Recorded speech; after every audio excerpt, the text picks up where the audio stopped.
ज- जय माता दी दोस्तों, welcome back to my channel tarot 2.0। दोस्तों, आज मैं आप लोगों को बताऊंगी कि लिब्रा यानी तुला राशि वालों की शादी किससे होगी। ओके, क्योंकि कल मैंने रीडिंग बनाई थी लेकिन कल मेरे पास टाइम नहीं बचा था। सो आज आपके लिए रीडिंग बनने वाली है कि आपकी मैरिज किससे होगी, कौन होंगे आपके फ्यूचर स्पाउस, कैसी रहेगी आपकी कंपैटिबिलिटी, कैसी रहेगी आपकी मैरिटल लाइफ एंड किन सिचुएशन में होगी आपकी शादी। तो चलिए स्टार्ट करते हैं। यूनिवर्स प्लीज़ मुझे गाइड कीजिए कि लिब्रा की शादी किससे होगी, कौन होंगे उनके future spouse. Okay, and these cards divine please मुझे गाइड कीजिए कि लिब्रा की मैरिज किससे होगी, कौन होंगे उनके future spouse. Very good. Okay, yes. Universe please मुझे गाइड कीजिए लिब्रा के फ्यूचर स्पाउस कौन होंगे, कैसे होंगे। यूनिवर्स प्लीज़ मुझे गाइड कीजिए लिब्रा के फ्यूचर स्पाउस कौन होंगे, कैसे होंगे। टैरो से मैं निकाल लेती हूँ जिससे कि बहुत सारे क्वेश्चन के आंसर हम लोगों को क्लियर मिल जाएं। ओके,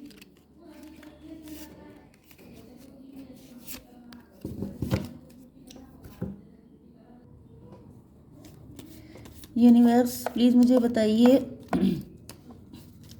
कि मेरे व्यूअर्स के पार्टनर की लिब्रा की मैरिज किसके साथ होगी। यस,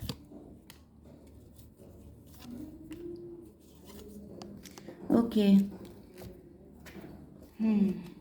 देखिए, बॉटम ऑफ द डेक में आया है 5 ऑफ स्वॉर्ड का कार्ड। इसका मतलब ये है कि यहाँ पर या तो आप इस पर्सन को फॉर ग्रांटेड लेंगे स्टार्टिंग में, या तो फिर आप लोगों के बीच में ईगो फाइट चल सकती है।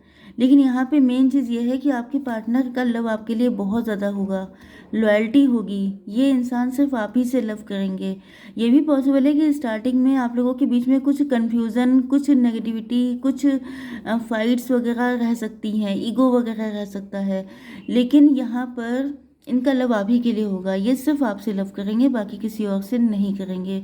ओके, अगर इनकी शादी भी हो जाती है, क्योंकि ये मैच्योर एज के दिखाई पड़ रहे हैं, या तो ये आप ही मतलब शादी तो आपसे होगी, लेकिन ये भी पॉसिबल है मतलब सिचुएशन चाहे कुछ भी हो, मैच्योर एज मुझे दिखाई पड़ रही है कि इनका जो है कुछ लोगों के लिए आप लोगों की मैरिज मैच्योर एज में होगी।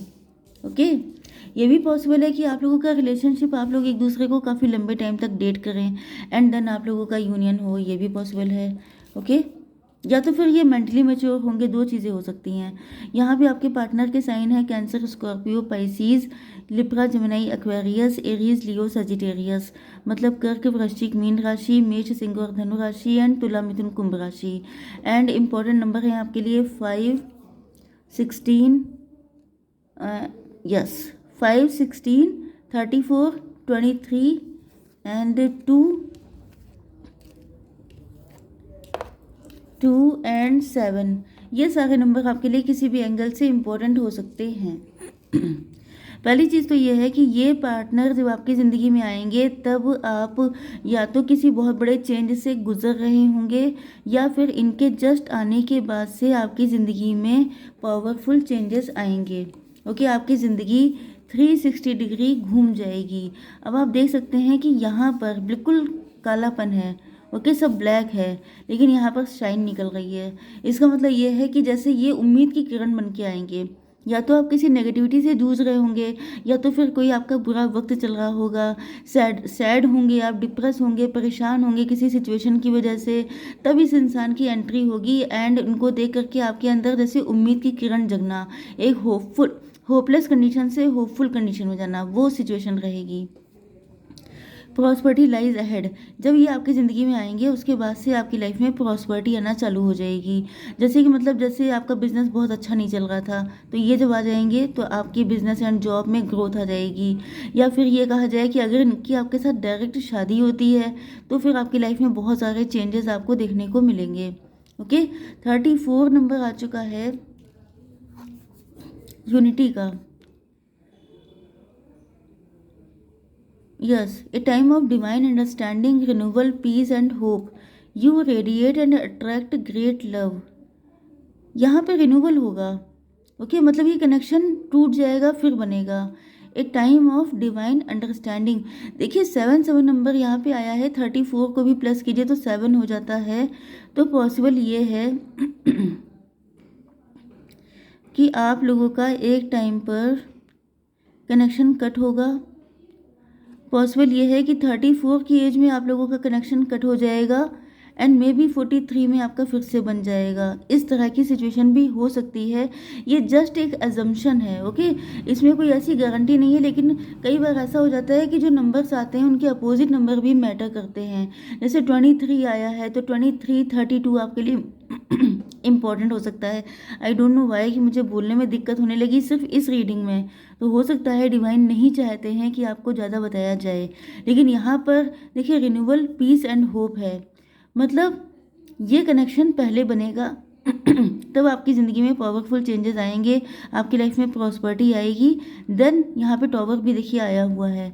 इसका मतलब क्या है कि ये कनेक्शन टूटेगा फिर बनेगा एंड यहाँ पर तब आप लोगों के बीच में डिवाइन अंडरस्टैंडिंग डेवलप हो चुकी होगी एंड देन होगा रिन्यूअल। देन आएगी आपकी लाइफ में पीस एंड होप। आप फिर से होपफुल हो जाएंगे। मतलब एक टाइम ऐसा आएगा जब आप लोग फिर से होपलेस हो जाएंगे। ओके, फिर ये होप लेकर के आएंगे आपकी ज़िंदगी में। You radiate and attract great love. आप शाइन करेंगे एंड आप ग्रेट लव को अट्रैक्ट करेंगे। यस, आउल का कार्ड आ चुका है। There are spiritual messages and great wisdom to be found during this period of transition. There are spiritual messages. ये divine connection हो सकता है, ये ईश्वर की ब्लेसिंग की तरह आपको फील हो सकता है एंड यहाँ पर आपको डिवाइन की तरफ से बहुत सारे मैसेजेस दिए जाएंगे, जैसे कि बहुत सारे एंजल नंबर दिखना, जैसे कि आप बहुत ज़्यादा स्पिरिचुअल हो जाएंगे एंड आपकी विजडम बढ़ेगी इस कनेक्शन में आने के बाद से। यस, आपकी लाइफ में एक ट्रांजिशन पीरियड आएगा जिसके बाद आप मैच्योर होंगे, जिसके बाद आपकी अंडरस्टैंडिंग बढ़ेगी, क्योंकि यहाँ पे लिखा है कि टाइम ऑफ डिवाइन अंडरस्टैंडिंग। मतलब पहले आप लोगों के बीच में अंडरस्टैंडिंग अच्छी नहीं होगी, लेकिन फिर डिवाइन इंटरवेंशन होगा, देन आपकी अंडरस्टैंडिंग सही आएगी। अब यहाँ पे देखिए पहले ही कार्ड आ चुका था बॉटम ऑफ द डेक में कि आप लोगों के बीच में ईगो फाइट रहेगी। कभी आप उनको हराने की सोचेंगे, कभी वो आपको हराने की सोचेंगे एंड यही सब सिचुएशन चलती रहेगी। इस चक्कर में जो मेन है बेसिक लव वो गायब हो जाएगा, लेकिन फिर फाइनली डिवाइन इंटरवेंशन होगा एंड देन आप दोनों को रियलाइज़ होगा कि आप लोगों का लव कितना डीप है। तो ये सारी चीज़ें यूजलेस हैं। ओके, चलिए अब देख लेते हैं, क्योंकि कल मैंने जो रीडिंग की थी उसमें लोगों के बहुत अच्छे अच्छे कमेंट आए थे कि मैडम बहुत कुछ मैच कर रहा है। इवन लोगों ने दूसरों के लिए रीडिंग देखी थी, उनका भी बहुत कुछ मैच किया था। तो मुझे बहुत खुशी हुई कि अगर आप लोगों के लिए वैल्यूबल है ये reading. Okay, movement to movement, बहुत स्लो मोशन में आप लोगों का कनेक्शन बढ़ेगा। 2 नंबर है, मतलब बहुत सारे इल्यूजन, मिसअंडरस्टैंडिंग, डाउट, ये सारी चीज़ें रहने वाली हैं। या तो आप दोनों के मन में होंगी किसी पास्ट रिलेशनशिप या ट्रॉमा को लेकर के, या तो फिर आपके बीच में कोई ऐसा पर्सन भी हो सकता है जो मिसअंडरस्टैंडिंग क्रिएट करने का काम कर सके। ओके, या फिर आप लोगों का चंद्रमा दूषित हो सकता है, जिस वजह से आप लोग, मतलब देखिए ये लिखा हुआ है कि ऐसे ही चलेगा। जो मैंने बेस है वो आपको स्टार्टिंग में ही बता दिया कि बेस यही बनेगा कि आप लोग अपनी तरफ से गड़बड़ी करेंगे, आप लोग अपनी तरफ से कार्मिक रिलेशन की तरह लेके चलेंगे, क्योंकि ये जो रिलेशनशिप है ये बिल्कुल इनिशियल लेवल पे जब स्टार्ट होगा तो स्टार्ट तो बहुत अच्छे से होगा, फिर यहाँ पे कार्मिक सिचुएशन चालू हो जाएंगी, फिर आप लोग अलग हो जाएंगे एंड उसके बाद डिवाइन इंटरवेंशन होगा, आप लोग फिर से मिलेंगे, ट्रांजिशन पीरियड भी आएगा, दिक्कतें भी बहुत सारी आएंगी, लेकिन फिर फाइनली आपका यूनियन होगा। ओके, तो यहाँ पर ये बड़े स्लो मोशन में रिलेशनशिप बढ़ेगा, क्योंकि यहाँ पर कंट्रोल रहेगा। या तो आप अपनी फीलिंग को कंट्रोल करेंगे, या तो ये अपनी फीलिंग को कंट्रोल करेंगे, या तो किसी थर्ड पार्टी का कंट्रोल रहेगा, लेकिन कुल मिलाकर के आप लोग खुल करके अपनी फीलिंग को एक्सप्रेस नहीं करेंगे, क्योंकि दोनों लोग ही डाउटफुल हो सकते हैं। Okay, yes, maturity, then maturity आएगी। एक टाइम गुजरने के बाद आप लोगों के अंदर मैच्योरिटी आएगी, या शुरुआत में आप दोनों इमेच्योर रहेंगे एंड बाद में आप लोगों की मैच्योरिटी बढ़ने वाली है धीमे धीमे करके, लेकिन ये सारी चीज़ें बहुत स्लो मोशन में दिखाई पड़ रही हैं। यस, यहाँ पे देखिए पेशेंस का कार्ड आ गया है। आप लोगों को पेशेंस बहुत रखना पड़ेगा।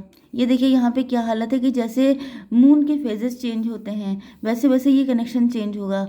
जैसे कि कोई वुड बी मॉम होती हैं, ओके, जैसे यहाँ पे आप देख सकते हैं ये लेडी मॉम बनने वाली है। तो इस तरह से जो पेन होता है, एक माँ के लिए सबसे ज़्यादा इंतज़ार वाला समय वो होता है जब उसका बच्चा बेबी इस दुनिया में आता है।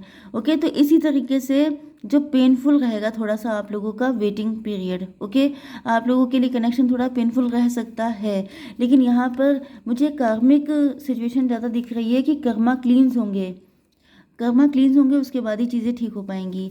यस, क्वीन ऑफ कप्स, बहुत सारी नेगेटिविटी हो सकती है, बहुत सारी दिक्कतें झेलनी पड़ सकती हैं, एंड उसके बाद भी आपके पार्टनर जो हैं काफ़ी प्योर सोल होंगे। क्वीन ऑफ कप्स काफ़ी इमोशनली अटैच होंगे, मदरली नेचर होगा, एंड उसके बाद भी इनकी ज़िंदगी में लोग इनके पीछे पड़े होंगे, या तो इनकी फैमिली इनके अगेंस्ट होगी, या तो इनकी फैमिली का कोई एक दो मेंबर हो सकते हैं जो इनके बहुत अगेंस्ट हों। नेगेटिव एनर्जी हो सकती है, ब्लैक मैजिक हो सकता है, हेल्थ इशू हो सकते हैं। मतलब ये जो आपके पार्टनर हैं ये जितने प्योर होंगे उतने ही इनकी ज़िंदगी में मुसीबतें लगी रहेंगी। ओके, एंड उसके बाद ही कनेक्शन टूट जाएगा। यस, टॉवर का कार्ड आ चुका है। मतलब यस, आपके पार्टनर की लाइफ में दिक्कतें बहुत सारी होंगी, एंड ये अपनी फीलिंग को इसी वजह से कंट्रोल भी करेंगे, या तो फिर कोई नेगेटिव एनर्जी हो सकती है जिसकी वजह से आपके पार्टनर अपनी फीलिंग को एक्सप्रेस नहीं करेंगे, हालांकि इनका नेचर काफ़ी मदरली होगा। ओ माय गॉड, मैंने एक चीज़ नोटिस ही नहीं की। ये देखिए क्वीन ऑफ कप्स आई हैं, एंड यहाँ पे मैंने आपको स्टार्टिंग में दिखा दिए थे ये किंग ऑफ कप्स। ओके, तो आप लोग तो बने बनाए हस्बैंड वाइफ हैं। हो सकता है कि आप लोगों का पास्ट लाइफ का कनेक्शन हो, या फिर आप लोग ट्विन फ्लेम या सोलमेट हो सकते हैं, मेड फॉर ईच अदर हैं। आप लोग फर्स्ट टाइम में ही एक दूसरे को चूज़ कर लेंगे कि बेस्ट ऑप्शन की तरह। आपको लगेगा जैसे यही पर्सन आपको अच्छे से समझ सकता है, मतलब एक अंडरस्टैंडिंग होगी बिल्कुल अलग लेवल की। लेकिन दिक्कतें बहुत होंगी, क्योंकि मैंने बताया ना कि जो एक तो प्योर सोल हैं आप, तो आप मान लीजिए कि पूरी दुनिया आपके पीछे है, लेकिन मदरली नेचर, बहुत प्यारा इंसान ये है। लेकिन ये भी पॉसिबल है कि इनकी शादी किसी और के साथ हो जाए, आप लोग जुदा हो जाएंगे, बिछड़ जाएंगे, ये भी बात पक्की है। टॉवर आ जाएगा, या तो आपकी शादी किसी और से हो जाएगी, या इनकी शादी किसी और से हो जाएगी, या दोनों की अलग अलग हो जाएगी। Okay, yes, king of wand यहाँ पर इस, यस, थर्ड पार्टी, मैंने आपको स्टार्टिंग से मैं आपको बता रही थी कि थर्ड पार्टी के होने के चांसेस हैं, तो यहाँ पे थर्ड पार्टी आ गई। थर्ड पार्टी जेलस होगी। थर्ड पार्टी, आपके जो पार्टनर होंगे वो देखने में काफ़ी ज़्यादा गुड लुकिंग होंगे। ओके, यस, वेल्दी भी होंगे, क्योंकि लीडिंग पोजीशन पे हैं, तो ये किसी लीडिंग पोजीशन पे काम कर रहे होंगे, एंड वेल्दी भी होंगे, एंड कोई थर्ड पार्टी होगी जो इनसे काफ़ी ज़्यादा अट्रैक्ट होगी, एंड वो बिल्कुल नहीं चाहेगी कि आपके पार्टनर, मतलब ये जो पर्सन है वो किसी की तरफ देखें। तो ये इनके मॉम या डैड भी हो सकते हैं, ये इनके मैरिड पार्टनर या इनके लवर या कोई भी हो सकता है जो इस रिलेशनशिप में टॉवर लाने का काम करेगा। ओके, हो सकता है इन्हीं की वजह से आपके पार्टनर काफ़ी कंट्रोल में रहेंगे, इनके कंट्रोल में रहेंगे, इस वजह से टॉवर आ जाएगा। ओके, यस, आपके पार्टनर के अंदर एक चीज़ ये भी होगी कि ये दूसरों की सुनते होंगे, या तो फिर ये आप हो सकते हैं, आपकी लाइफ में थर्ड पार्टी हो सकती है। अब ये चीज़ आपको रेजोनेट करवानी है कि थर्ड पार्टी किसके साइड में स्ट्रांग है, कौन ऐसा है जो दूसरों की बातों में आ जाता है, जो कान का कच्चा है। ओके, लेकिन यहाँ पे क्लियरिटी आ जाएगी, क्योंकि ये देखिए यहाँ पे मैच्योरिटी आ चुकी है। ओके, एंड उसके बाद एक न्यू बिगनिंग होगी। ये जो पर्सन है आपके पार्टनर, ये एक न्यू बिगनिंग आपके साथ करेंगे। यस, कुछ लोगों के लिए ये भी पॉसिबिलिटी दिखाई पड़ रही है कि अगर आप, जैसे कान के कच्चे आप हैं, तो ये चीज़ आप इसी तरीके से लीजिएगा कि अगर आप कान के कच्चे हैं, आप दूसरों की बातों में आ जाते हैं, थर्ड पार्टी आपके साइड से है, तो आपके पार्टनर आपका वेट करते करते थक जाएंगे, फिर ये किसी नई नई तरफ निकल जाएंगे। मतलब ये ऑप्शन खोल देंगे अपनी ज़िंदगी में कि चलो बहुत सारे रिश्ते देखना, इनकी इनकी मैरिज के लिए इनकी फैमिली इनके ऊपर प्रेशर डालेगी, तो ये इनके लिए रिश्ते बहुत सारे आने लग जाएंगे, ये क्योंकि थक जाएंगे वेट करते करते, क्योंकि इनको दिखेगा कि आप बहुत इमेच्योरिटी से डील कर रहे हैं। तो ऐसा भी वक्त आ सकता है कि ये अपनी लाइफ में ऑप्शन ओपन कर दें। ओके, एंड देन आप इनके पास जाएं। या किंडर्ड स्पिरिट, आपका स्टार्टिंग में कनेक्शन, या तो आप लोग फ्रेंड होंगे, देन आपके बीच में कनेक्शन डेवलप होगा, या तो फिर ये भी हो सकता है कि आप लोग, यस, इसी चीज़ के चांसेस ज़्यादा हैं, पहले आप लोग फ्रेंड बनेंगे, देन ये कनेक्शन डेवलप होगा। इसलिए मैंने कहा था कि बहुत स्लो मोशन में सब कुछ चलेगा। स्ट्रेंथ, यस, अब देखिए यहाँ पे कंट्रोल बहुत तगड़ा है। ओके, या तो आप बहुत कंट्रोल करेंगे या ये बहुत कंट्रोल करेंगे, एंड इसी वजह से टॉवर आएगा। तो यहाँ पे हिम्मत की बहुत ज़रूरत रहेगी। किसी थर्ड पार्टी का इन्फ्लुएंस अगर होगा तभी भी बहुत हिम्मत से काम लेना पड़ेगा, तभी आपका यूनियन होगा। Yes, balance. आपके पार्टनर थर्ड पार्टी एंड आपके बीच में बैलेंस बनाएंगे तभी आपका यूनियन पॉसिबल हो पाएगा। या तो फिर अगर थर्ड पार्टी आपकी साइड से है तो बैलेंस आपको बना के चलना पड़ेगा। बगैर बैलेंस के ये सिचुएशन मेंटेन नहीं हो पाएगी। पेशेंस, यहाँ पे सबसे ज़्यादा आप देख रहे हैं पेशेंस के कार्ड कितने हैं। बड़ा धैर्य रखना पड़ेगा। मैंने आपको बताया था कि इजी नहीं रहेगा क्योंकि बहुत सारे कॉम्प्लिकेशन हैं, लेकिन मज़े की बात यह है कि जो बेस है वो स्ट्रॉन्ग है। लव बहुत ज़्यादा है। आपके पार्टनर चाहे किसी और से मैरिड हो जाए, चाहे आप किसी और से मैरिड हो जाए, लव सिर्फ आप दोनों ही एक दूसरे से करेंगे। लव के मैटर में कोई तीसरा इंटरफेयर कभी भी नहीं कर पाएगा, चाहे वो कितना भी कुछ कर ले। ओके, ये चीज़ आपको हमेशा ध्यान रखनी है। तो ऐसी रहने वाली है आप लोगों की मैरिटल लाइफ। शादी तो होकर रहेगी क्योंकि यहाँ पे यूनिटी का कार्ड आ गया है। तो मान के चलिए कि आप लोगों का यूनियन तो होकर रहेगा एंड आप लोग अट्रैक्ट करेंगे ग्रेट लव। तो ग्रेट लव को पाने के लिए थोड़ी बहुत कीमत तो चुकानी पड़ती है, तो वो भी रहने वाला है, लेकिन ये स्पिरिचुअल होगा। तो डिवाइन की ब्लेसिंग आप लोगों के ऊपर हमेशा रहेंगी। ओके, तो आई होप सो की रीडिंग आपको पसंद आई होगी। Please to like share and subscribe. जय माता दी।